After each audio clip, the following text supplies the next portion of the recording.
বিসমিল্লাহির রহমানির রহিম। প্রিয় শিক্ষার্থীবৃন্দ, সম্মানিত অভিভাবকবৃন্দ এবং সম্মানিত শিক্ষক মণ্ডলী, আজকে অনলাইন ক্লাসে সকলকে স্বাগত জানাচ্ছি।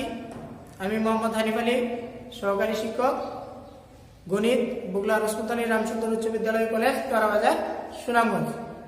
প্রিয় শিক্ষার্থীবৃন্দ এবং শিক্ষক মণ্ডলী, বর্তমান শিক্ষা মন্ত্রণালয়ে যে 30 দিনের যে কর্মসূচি ঘোষণা করা হয়েছে, সেখানে 30 দিনের কর্মসূচির আলোকে জ্যামিতি অংশে থেকেও কর্মসূচি প্রণয়ন করা হয়েছে।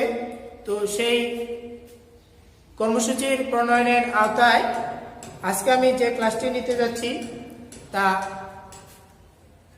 বৃত্তস্থ চতুর্ভুজ সংক্রান্ত উপপাদ্য। তো এই বিষয়ে আলোকপাত করার আগে আমাদেরকে কয়েকটা বিষয়ে জ্ঞান অর্জন করতে হবে।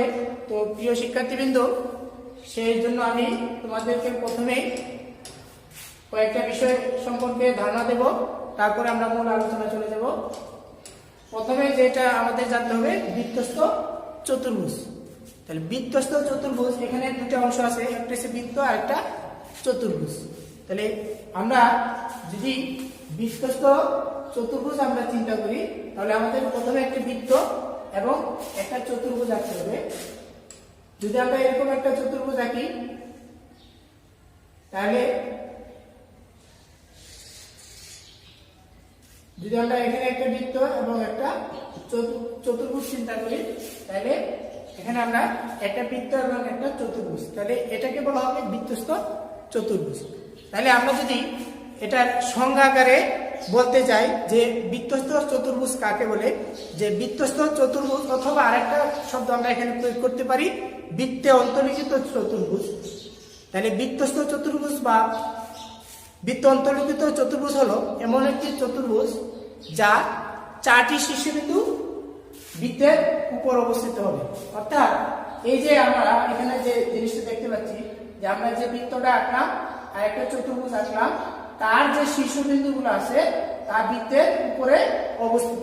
যদি কোনো কারণে যে আমরা আরেকটা চতুর্ভুজ যদি এরকম আঁকি, তাহলে এটাও কিন্তু আমরা একটা চতুর্ভুজ আঁকছি, কিন্তু তার শীর্ষবিন্দুগুলো বৃত্তের সবগুলো বিন্দু বৃত্তের উপরে অবস্থিত নয়। সে কারণে এই যে চতুর্ভুজটা আমরা আঁকলাম, এটাকে আমরা বৃত্তে অন্তঃস্থ চতুর্ভুজ বা বৃত্তে অন্তর্লিখিত চতুর্ভুজ বলতে পারবো না।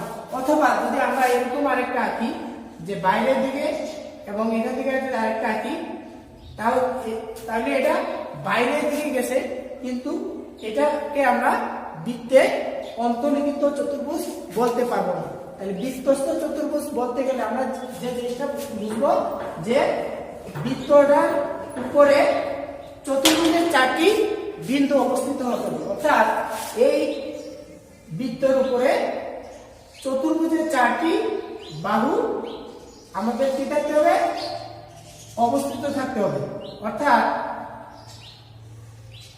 চতুর্ভুজের 4টা শীর্ষবিন্দু বৃত্তের উপরে বা পরিধির উপরে অবস্থিত হতে হবে, তাহলে সেটাকে আমরা বলবো বৃত্তস্থ চতুর্ভুজ বা বৃত্তে অন্তর্লিখিত চতুর্ভুজ।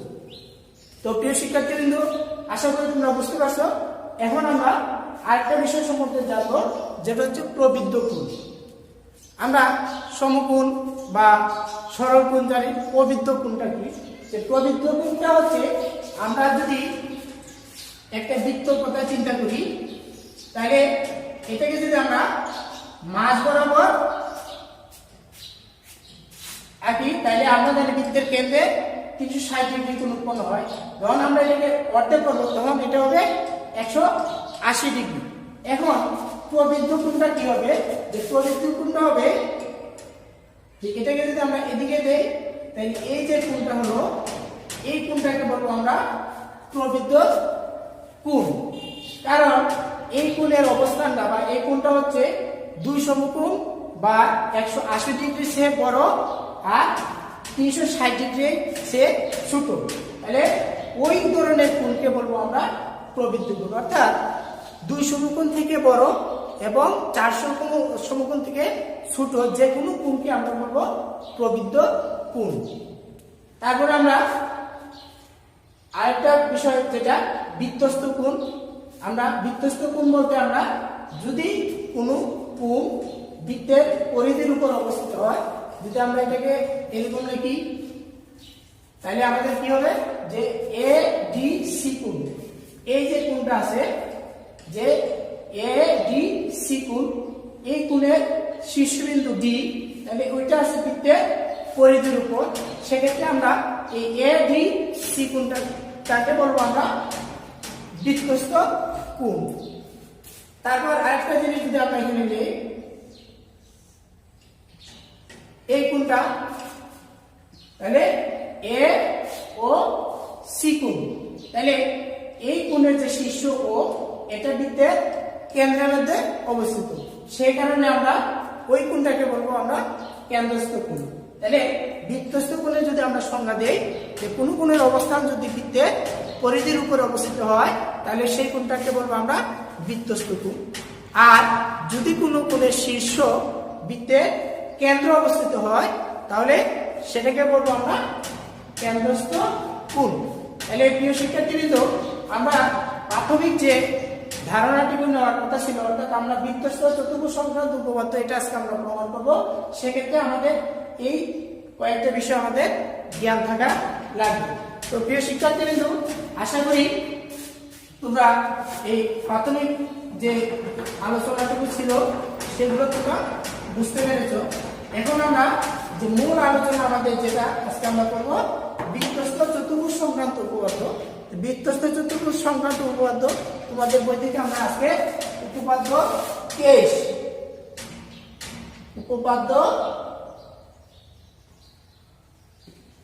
23 নিয়ে আমরা আলোচনা করব। তো উপপাদ্য 23 যে আলোচনাটা হচ্ছে যে তোমাদের জন্য যেটা বলা হয়েছে যে বৃত্তে অন্তর্লিখিত চতুর্ভুজের যে কোনো বিপরীত দুই বাহুর সমষ্টি দুই সমকোণ, এটা আমাদের দেখাতে হবে। বৃত্তে অন্তর্লিখিত চতুর্ভুজে যে কোনো দুই বাহুর সমষ্টি দুই সমকোণ, এটা আমাদের দেখাতে হবে। তো আমরা প্রথমে যে কাজটা করবো, আমরা এখানে আমরা কেন্দ্র বিশিষ্ট একটা বৃত্ত এবং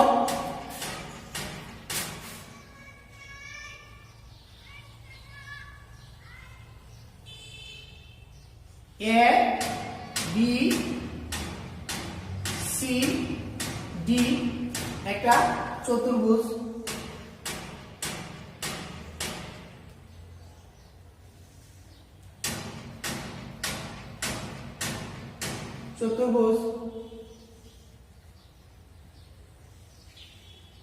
তাহলে আমরা এখানে কি দেখলাম যে বৃত্তে অন্তর্লিখিত একটা চতুর্ভুজ। আমরা আগেই বলছিলাম যে বৃত্তে অন্তর্লিখিত চতুর্ভুজ বলতে আমরা কি বলবো যে বৃত্তের এই চতুর্ভুজের 4টি শীর্ষবিন্দু অবশ্যই বৃত্তের পরিধির মধ্যে অবস্থিত হতে হবে, তাহলে সেটাকে বলবো আমরা বৃত্তে অন্তর্লিখিত চতুর্ভুজ। তাহলে আমরা কেন্দ্র বিশিষ্ট বৃত্তে এ বি সি ডি চতুর্ভুজটি অন্তর্লিখিত হয়েছে আমরা বলতে পারি। এখন আমাদেরকে যেটা প্রমাণ করতে হবে যে এই তাদের বিপরীত দুই কোণের সমষ্টি 180 ডিগ্রি, অর্থাৎ এখানে এ কোণ আর এখানে সি কোণ, অর্থাৎ এ কোণ প্লাস সি কোণ এটা হবে 180 ডিগ্রি।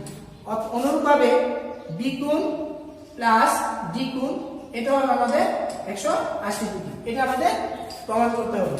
তো আমরা এই আলোচনা থেকে আমরা যে জিনিসটা আমরা বিশেষ নির্বাচন আকারে লিখতে পারি, সেটা আমরা বিশেষ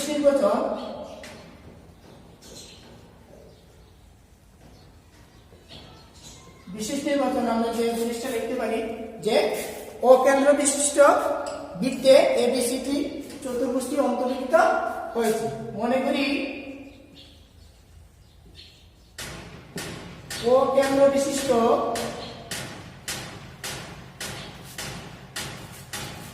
বিশিষ্ট বৃত্তে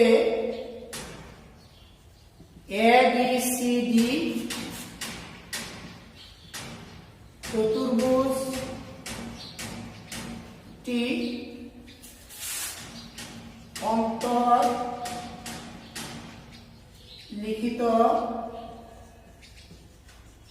হয়েছে। অন্তর্লিখিত হয়েছে। অন্তর্লিখিত হয়েছে। তাহলে আমরা এখান থেকে আমাদের কি প্রমাণ করতে হবে যে তাদের বিপরীত যে কোনো দুই কোণের সমষ্টি বা বিপরীত কোণের সমষ্টি 180 ডিগ্রি। তাহলে প্রমাণ করতে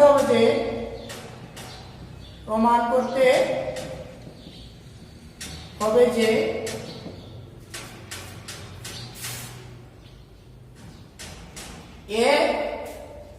এ বি সি কোণ প্লাস এ ডি সি কোণ হবে 2 সমকোণ। এ বি সি কোণ প্লাস এ ডি সি কোণ সমান 2 সমকোণ।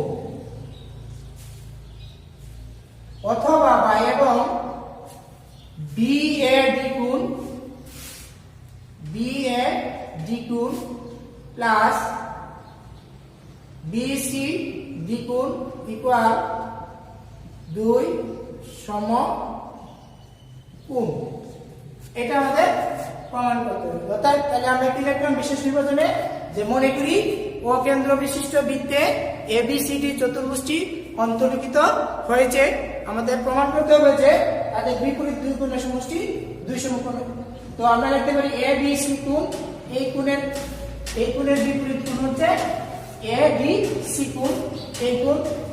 আবার বি এ ডি কোণ, এই কোণের বিপরীত হচ্ছে বি সি ডি কোণ। এটা আমাদের প্রমাণ করতে হবে। তো এটা প্রমাণ করার জন্য আমাদের আরো কিছু জিনিস আমরা জানতে হবে, যেটা প্রমাণ করার জন্য আমরা উপপাদ্য 20 একটু আলোচনা করব। 20টা হচ্ছিল বৃত্তের একই চাপের উপর দণ্ডায়মান কেন্দ্রস্থ কোণ বৃত্তস্থ কোণের দ্বিগুণ। ওইটা আমরা উপপাদ্য 20 আছে যে বৃত্তের একই চাপের উপর দণ্ডায়মান কেন্দ্রস্থ কোণ বৃত্তস্থ কোণের দ্বিগুণ। যেহেতু আমাদের বৃত্তস্থ কোণ আছে এখানে কিন্তু কেন্দ্রস্থ কোণ নাই, সেজন্য আমরা এখান থেকে আমরা একটা কেন্দ্রস্থ কোণ নিয়ে আসবো। তার কারণে আমরা ও এ এবং ও সি টা আমরা যোগ করে দেব। তাহলে অঙ্কনে আমরা কি লিখতে পারি? অঙ্কন ও কমা এ এবং ও কমা সি যোগ করি।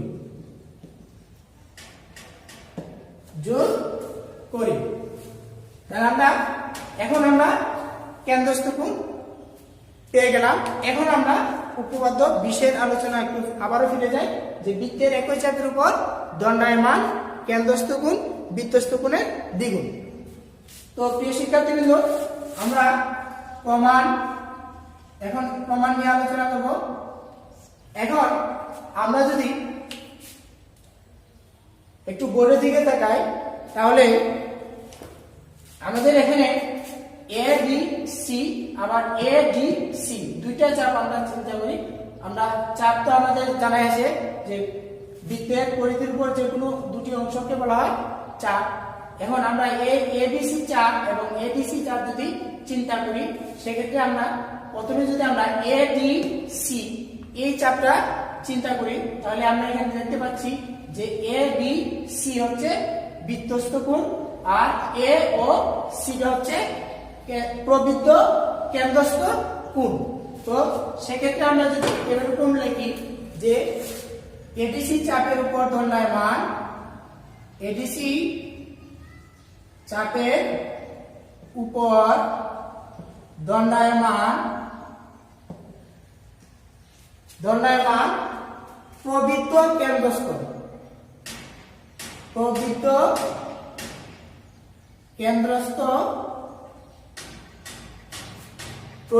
কেন্দ্রস্থ এ ও সি কোণ ইকুয়াল টু বৃত্তস্থ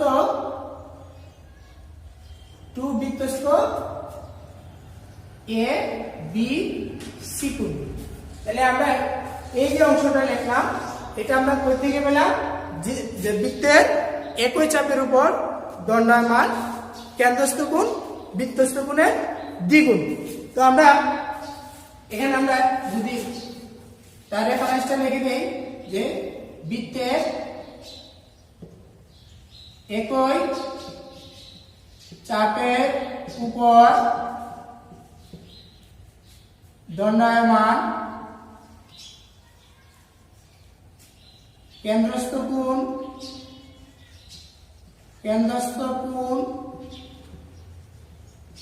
বৃত্তস্থ কোণের দ্বিগুণ। কেন্দ্রস্থ কোণ বৃত্তস্থ কোণের দ্বিগুণ। তো এখান থেকে আমরা অর্থাৎ তাহলে আমরা এটাকে যদি লিখি অর্থাৎ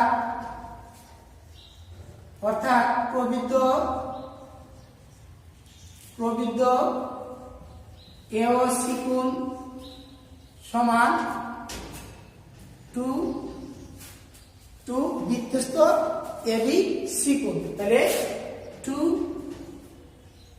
ABC কোণ।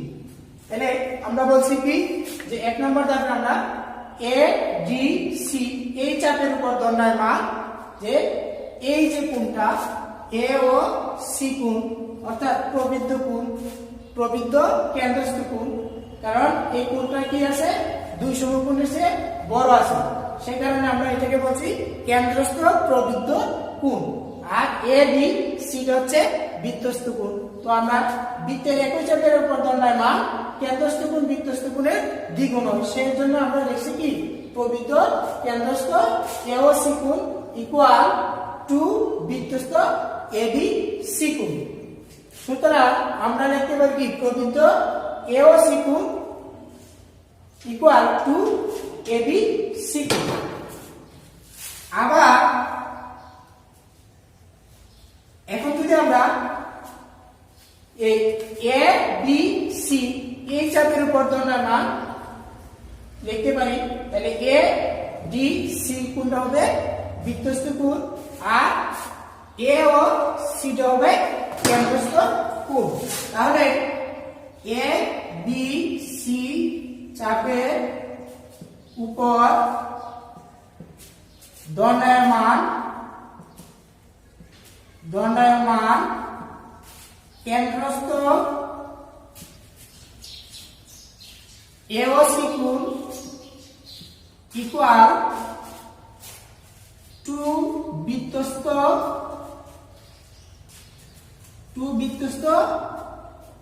ADC কোণ। 2 বৃত্তস্থ ADC কোণ। অর্থাৎ আমরা কেন্দ্রস্থ বা AOC কোণ ইকুয়াল লিখতে পারি 2 ADC কোণ। তাহলে সেম আমরা একই ফর্মুলায় যে বৃত্তের একই চাপের উপর দণ্ডায়মান কেন্দ্রস্থ কোণ বৃত্তস্থ কোণের দ্বিগুণ হয়, সেই অনুযায়ী আমরা AOC কোণ ইকুয়াল 2 ইনটু ADC কোণ লিখতে পারি। তাহলে আমরা দুইটা ধাপ আমরা একটা পাইলাম, একটা এক নম্বর ধাপ, 2 নম্বর ধাপ যদি আমরা করি 1 এবং 2। 1 নম্বরে আমরা পাইছিলাম কি প্রবৃদ্ধ AOC কোণ ইকুয়াল 2 ABC কোণ, আর 2 নম্বর ধাপে আমরা পাইছি AOC কোণ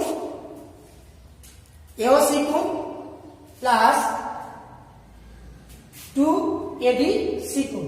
এখন ধাপ 1 এবং ধাপ 2 যদি আমরা যোগ করি, ধাপ 1 ও ধাপ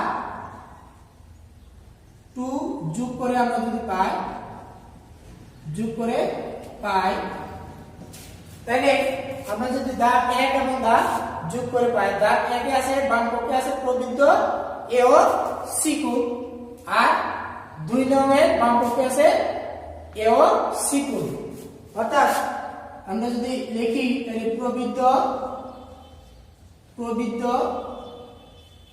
AOC কোণ প্লাস কোণ AOC কোণ ইকুয়াল এই পাশে যদি আমরা এটা ডান পাশে 2 ABC কোণ আর এটা 2 ইনটু ADC কোণ, তাহলে আমরা যদি যোগ করি টু এ বি সি কোণ plus two A D C কোণ, 2 ইন্টু এ ডি সি কোণ। এখন আমরা এদিকে একটু তাকাই যে প্রবৃত্ত এ ও সি এই কোণটা আর কেন্দ্রস্থ এ ও সি কোণ, এই দুইটা মিলে কি হয় 380 ডিগ্রি বা 4 সমকোণ। তাহলে আমরা এখানে লিখতে পারি কিন্তু প্রবৃত্ত এ ও সি কোণ প্লাস কোণ এ ও সি কোণ ইকুয়াল 4 সমকোণ, 4 সমকোণ। তাইলে প্রবৃত্ত এ ও সি এবং কোণ এ ও সি এই দুটো মিলে হলো 4 সমকোণ। তো আমরা এখানে যেহেতু এটা 4 সমকোণ, তো আমরা এটাকে লিখতে পারি 2 এ বি সি কোণ প্লাস 2 এ ডি সি কোণ সমান 4 সমকোণ, 4 সমকোণ। এখন আমরা যদি এখান থেকে 2 কমন নিয়ে যাই, 2 কমন নিয়ে আমরা লিখতে পারি এ বি সি কোণ প্লাস এ ডি সি কোণ ইকুয়াল 4 সমকোণের যদি আমরা ভাঙাই এরকম কি 2 ইন্টু 2 সমকোণ, বা তাহলে 2 ইন্টু 2 মানে কি 4 সমকোণ। এখন আমরা যদি উভয় পক্ষ থেকে 2 বাদ দিয়ে দেই তাহলে কি দাঁড়ায় যে এ বি সি কোণ প্লাস এ ডি সি কোণ ইকুয়াল 2 সমকোণ, সমকোণ, অথবা আমরা এরকম লিখতে পারি 2 সমকোণ। তাহলে আমরা এ বি সি কোণ প্লাস এ ডি সি কোণ 2 সমকোণ আমরা লিখতে পারি। অনুরূপভাবে আমরা এইভাবে আমরা কি লিখতে পারি, অনুরূপভাবে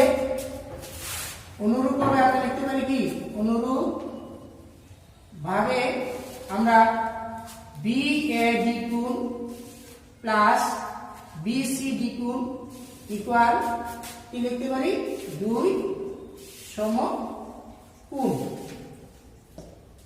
এটা আমাদের প্রমাণিত।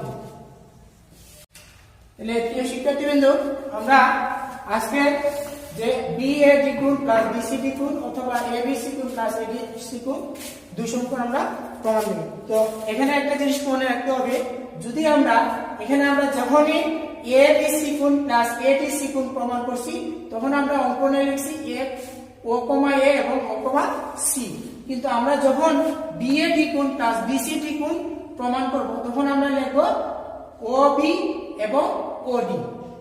তখন আমরা চেঞ্জ হবে, এটা করার জন্য আমাদের অঙ্কনটাও একটু চেঞ্জ হবে। অঙ্কটা চেঞ্জ হবে কি, আমরা যখন এটা প্রমাণ করছি তখন আমরা লিখছি ও কমা এ এবং ও কমা সি যোগ করছি অঙ্কনে, আর যদি আমরা এটা প্রমাণ করতে যাই সেক্ষেত্রে আমাদের ও কমা বি এবং ও কমা ডি যোগ করতে হবে, তারপরে এটা অনুযায়ী প্রমাণ করতে হবে। তো প্রিয় শিক্ষার্থীবৃন্দ, আশা করি তোমরা ক্লাসটি বুঝতে পেরেছো। তারপরে যদি তোমাদের সমস্যা হয় তো ইনবক্সে জানাবে, আশা করি তোমাদের উত্তর দেওয়ার চেষ্টা করব। তো আগামী ক্লাসে অন্য একটি বিষয় নিয়ে আলোচনা করব। সে পর্যন্ত তোমরা ভালো থাকো এবং সুস্থ থাকো, এই আশায় আজকের মতো বিদায় নিচ্ছি। ধন্যবাদ সবাইকে।